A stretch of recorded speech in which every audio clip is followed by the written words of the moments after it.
O'zbekiston krossoverlar bozoriga yaxshi ijobiy suratlarda kirib kelayotgan yangi Chang'an CS55 Plus avtomobili oldimda turibdi. Qo'limda esa uni hisob-kitob grafiklari. Bu avtomobilni men to'liq arzor qilganman. Bundan oldingi versiyasi yaxshimi yoki hozirgi ko'rinishi yaxshimi? Fikringizni kommentariyada yozib qoldiring. Bu o'sha Swiss S07, Jetour X50 X70, Haval Julion, Chery Tiggo 7larni sinfidagi avtomobil hisoblanadi. Captiva 5 qolaversa, yana qanaqa raqobatchilari bor. Kia oilasida endi bunaqa arzon narxda crossovercha yo'q. Asosan Seltos bo'ladi, Seltos ham 400 milliondan boshlanadi. Komplektatsiya jihatdan ancha-muncha yaxshi avtomobil. Bu avtomobilni men texnik xarakteristikalari bo'yicha video qilganman. Mana bu yerda podskaska chiqadi, o'tib bemalol tomosha qilishingiz mumkin. Anchagina bizning Navoiyda ommalashdi bu avtomobil. O'zini mijozlarini topib boryapti. Eng zo'r tomoni buni clearance, ya'ni yo'l sathidan balandligi ko'rishingiz mumkin. Taxminan 180 mm larga yaqinroq. Salon interyeri alohida mavzu. Buni men o'sha g'ildirak ustidagi gadjet deb ta'rif berganman. Chunki anchagina texnologik tomonlama takomillashtirilgan va juda ham ko'plab boshqaruv funksiyalari monitorga o'tkazilgan. Bu qay darajada haydovchilar uchun qulay yoki noqulay, albatta buni o'zlari hal qilishadi. Ikkinchi qatorini ham ko'rsatib o'tib ketaman. Mana shunaqa chiroyli kattagina panorama tomlari ham bor. Bu avtomobil o'zi asosiy nima deydi, fishkasi deylik, ko'z hali ko'nikib ulgurmadi. Xalqimiz orasida anchagina yangi dizayn bilan kirib kelgan hisoblanadi. Bu avtomobilni siz hozirgi paytda Chang'an Adam Astronov avtosaloniga kelib bemalol xarid qilishingiz mumkin. Nafaqat CS yoki KS55 Plus, Univi, Unity, Unique avtomobillari ham bor. Bu avtomobilni endi hisob-kitob grafiklari bilan tanishtirib o'taman. Ushbu hisob-kitob grafigi mana Telegram guruhimda mavjud. O'tib bemalol obuna bo'lib tanishsangiz bo'ladi. Bunaqa ma'lumotlar asosan bilasiz, avtosalonga kelgan paytda taqdim etiladi. Telegramdan, telefondan berilmaydi hech qaysi avtosalon. Faqatgina avtosalonga keling deyshadi. Men lekin sizga shu ma'lumotlarni tekinga beraman. Shuning uchun bitta videoga like bosib qo'ying hamda sahifamga obuna bo'ling. Bu albatta yodingizdan chiqmasin. Hamda yuqorida aytib o'tilgandek, boshqa mana shunaqa sinfdagi avtomobillarni xarid qilaman deb yurgan tanishingizga tashlab qo'ying. Mabodo yo'q bo'lsa olishi ham mumkin. Xo'sh, avtomobilni qancha muddatga foizsiz muddatli to'lovga olsangiz bo'ladi? Buni oldindan aytib o'tib ketaman. Boshlang'ich 30% to'laysiz 12 oyga, 50% to'laysiz 18 oyga, 60% to'laysiz 24 oyga hozircha foizsiz muddatli to'lovga berishyapti. Bu yangilanadimi? Hozircha noma'lum. Lekin ayni paytda amalda shu. Avtokrediti bormi? Bor.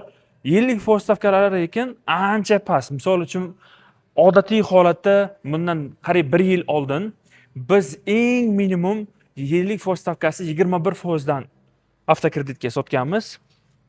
Hozirgi paytda tanishtiradigan foiz stavkalarim 8,5, 17, 6% tashkil etadi boshlang'ich to'lovingizga qarab. Oldin masalan 1 yilga olsangiz ham 21% ida, 22% ida, 25, 28 gacha ham sotilgan. 2 yilga olsangiz ham, 3 yilga olsangiz ham, 4 yilga olsangiz ham, 5 yilga olsangiz ham o'shanaqa foizlaydi. Hozir muddat qancha qisqa bo'lsa, boshlang'ich to'lovingiz qancha ko'p bo'lsa, shunchalik sizga foiz stavka pasaytirib beriladi. Demak, Chang'an CS55 Plus'da 3 ta pozitsiyasi bor. Comfort 299 million 900 ming so'm, CS55 Plus Lux 324 million 900 ming so'm, Plus Tech 339 million 900 ming so'm. Buni komplektatsiyalar bo'yicha farqini aytib o'tib ketganman obzorda. To'g'risini aytaman, ochiqchasiga olsanglar 3-pozitsiyasini olinglar. 1-2 endi soddaroq aytganda komplektatsiya nuqtai nazaridan anchagina kambag'alroq hisoblanadi. Boshqacha ta'rif topa olmadim. Funksiyalari kamroq. Lekin 3-pozitsiyasini olsanglar, aniq ayta olaman, maza qilib binasizlar. Chunki bundagi bor funksiyalar ishlatsangiz maza qilasizda. Kelib ko'ring, Chang'an Adam Astronov avtosaloniga kelgan paytingizda bitta haydab ham ko'rasiz. Hadovat jihatlari ham yumshoq, o't kuchi ham katta. Undan tashqari sizga taqdim eta oladigan emotsiyalar ham alohida mavzu. Xo'sh, qarang, boshlang'ich to'lov 25% qo'ysangiz 18 oyga 8,5% dan chiqyapti. Bunda boshlang'ich to'lov birinchi pozitsiyasi bo'yicha gaplashamiz. 75 millionlar qo'ysangiz sug'urtasi bo'ladi. Oylik to'lov 13,5 dan chiqyapti. 30% boshlang'ich to'lov bilan 24 oyga 10% dan chiqyapti. Yilligi 90 million bo'lyapti bosh to'lov, oylik to'lov 9 million 600. 50% qo'yadigan bo'lsangiz 36 oyga 7%dan 7% tasavvur qiling. 150 millionlar boshlang'ich to'lov bo'lyapti.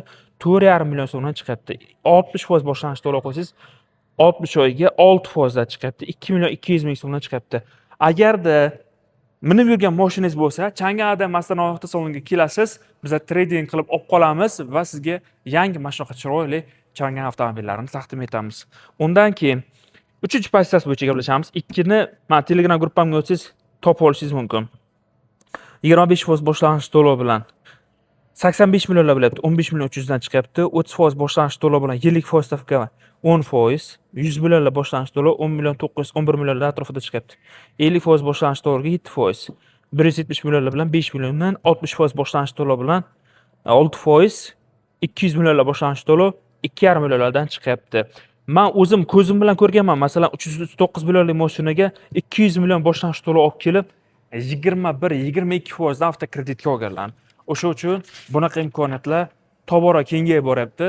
Foydalanish kerak agarda siz shu avtomobillarni xarid qilmoqchi bo'lsangiz. Lekin maksimal darajada men hammaga tavsiya qilaman foizsiz muddatli to'lovga olishni.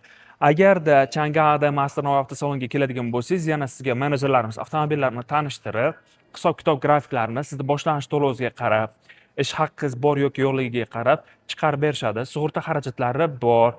Bundan ham pastroq foizlarda chiqarish imkoniyati bormi? Albatta bor. Faqat shu Chang'an Ada Masdan avtosalonga kelib batafsil ma'lumot olishingiz mumkin bo'ladi. Avtosalonimizning manzili Navoiy viloyati Karmana tumanida, M37 yo'lida, Mo'g'nur to'yxonasiga yetmasdan, Regal mehmonxonadan Mo'g'nur to'yxonasiga ketishda joylashgan Astar Auto City Navoiyda Chang'an Adam Astar Navoiy avtosaloni. Bu videoni Chang'an olaman deb yurgan tanishinglarga jo'natib qo'yinglar. Yana qaysi avtomobillarni obzor qilib berishimni xohlaysizlar? Fikringlarni kommentariyada yozib qoldiringlar. Avtosalonni telefon raqamlarini pastda qoldiryapman. Keyingi videolarda ko'rishguncha hammaga salomatlik tilayman. Sog' bo'linglar, charchamanglar.